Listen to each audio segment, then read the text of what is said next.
Okay mga kababayan, Chris Ulo po at welcome back po ulit dito sa ating YouTube channel. At na kami napapansin kayo masyadong maganda ho ang ating audio at bago ho ang ating sound card ano. Pangmalupitan ho ito mga kababayan, mga kanalize. Okay mga kababayan, mga kanalize, pag-usapan ho natin ito hong si Digong, no? Ito hong dati ho nating presidente. Itong ating former President Rodrigo Roa Duterte. Dati ho nating Pangulo sa kasamaang palad.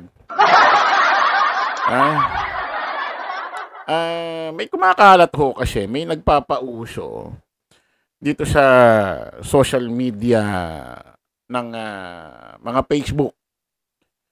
Mga nagpapakalat ho na ito hong si Duterte, si Digong ay makakauwi na raw ho ng Pilipinas.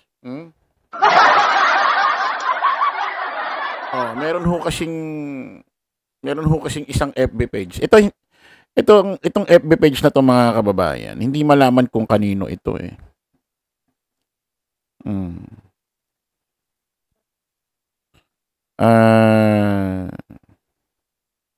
Ang pangalan is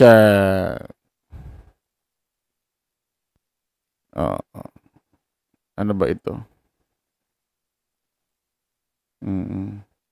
Ang pangalan is Veronica. Kitty Duterte.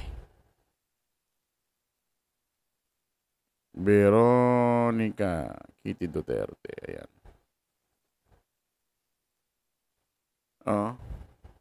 Meron ho siyang follower.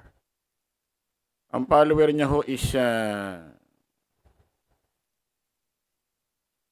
181,000.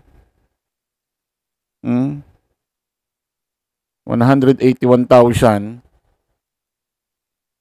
Ang kanyang follower. Ito ho yung FB page. Ewan ko kanino talaga to, kung kay Kitty Duterte talaga ito mga kababayan, mga ka-analyze. Tapos may naka-follow din dito sa kanyang Instagram.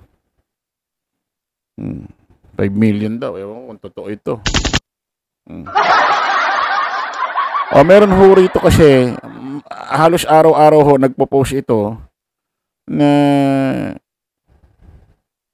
mapapauwi na raw si Duterte. Konting tiis na lang daw, makakauwi na siya.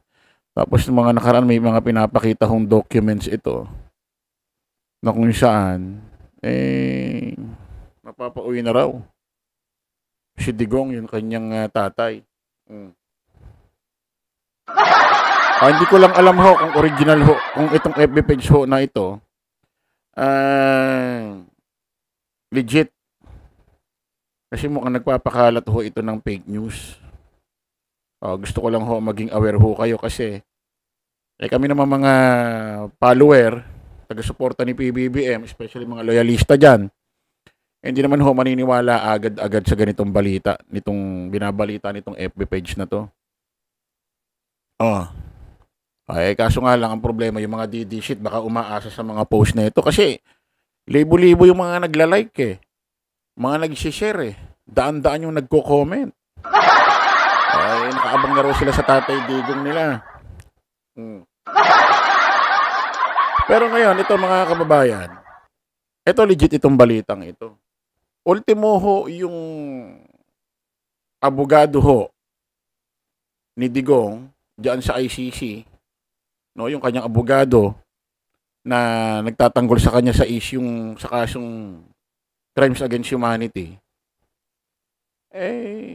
Talagang yun din mismo mga kababayan sinasabi, pauwi na raw, uuwi na rin daw si Digong.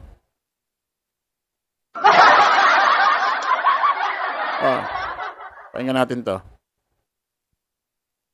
Una, does it have Ulitin natin lang. jurisdiction? Parang kampante itong si Attorney Kaufman na hindi na raw aabot doon sa confirmation of charges hearing laban po sa dating Pangulong Duterte. Dahil kampante sila, bago pa mangyari yun ay madidismiss at mapapabalik na ng Pilipinas si dating Pangulong Duterte. Ano po reaksyon niyo? Well, sa amin naman, sa mga biktima po, kampante naman kami na talagang may...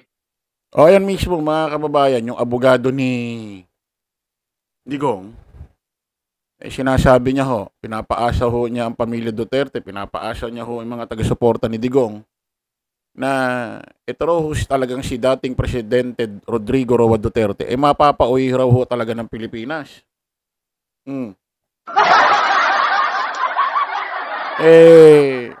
Ang tanong,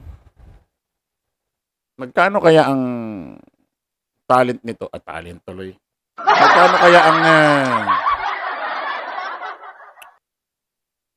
bayad dito bilang abogado para ho kay Digong? Ha? Kasi alam niyo naman, the more na pinagtatagal ang kaso, tumatagal ang kaso, ang abogado, malaki ang kinikita. Kaya matalo si Digong dito, panalo si itong attorney Kaufman nito itong Kaufman. So, hindi natin alam mga kababayan kung anong layunin nito. Talaga ni Kaufman, bakit niya sinasabi itong mapapauwi raw ito si Digong? Pakinggan pa ulit na ho natin. Jurisdiction ng ICC. Kasi Doris at Alvin, 4 lang ang titingnan ng ICC. Ano yung 4 na to? Una, does it have jurisdiction materiae? Oo, may subject matter jurisdiction ba siya? Meron po, kasi crimes against humanity ang charge against kay Mr. Duterte. Ikalawa po, yung mga charges ba ay within that time jurisdiction ng ICC? Within nga po talaga, kasi within November 1, 2011 hanggang March 16, 2019. Ikatatlo po, ito po bang mga charges against kay Rodrigo Duterte ay nangyari sa loob ng Pilipinas? Nung state party pa po siya sa Rome Statute. Oo nga po. At ika-4, si Rodrigo Duterte ba ay nasa kustodiya ng ICC? Nasa custody nga po. Kaya 4 ng pong titingnan, 4 dapat, at talagang meron po yung 4 na yan. Ayun. So, one guess? Ayan mga kababayan, kung may naniniwala or sinasabi, pinagkakalat ito ni Attorney Kaufman na mapapauwi si Digong, may naniniwala naman dyan na mukhang doon yata mabubulok. Mabubulok. Magtatagal ho yata doon si Digong. Tignan natin mga kababayan kasi nako, napakarami hong FB page ngayon ng mga fake. Bako itong FB page na ito kasi daming naniniwala, daming nagko-comment doon Daming nag-share, daming nagla-like, daming nagko-comment. Naniniwala na makakauwi si Digong ng maaga makakauwi raw agad ilang araw, ilang linggo na lang to makakauwi na. So aware kayo rito mga kababayan, mga ka-analyze kasi yung iba dyan ginagamit ko itong istoryang ito para yung kanilang mga FB page dumami ho ang mga follower. Pero hindi ko rin ho sigurado kung kay Kitty Duterte ho ito o talagang hindi sa kanya. Kasi laki ng follower, 100,000 mahigit. So, tignan natin mga kababayan, mga ka-analyze kung ano mangyayari rito, ha? Okay, maraming salamat po mga kababayan. Kita-kita ulit tayo, update ulit tayo sa kasyong ito, ha? Kita-kita tayo sa panibagong vlog. Bye-bye.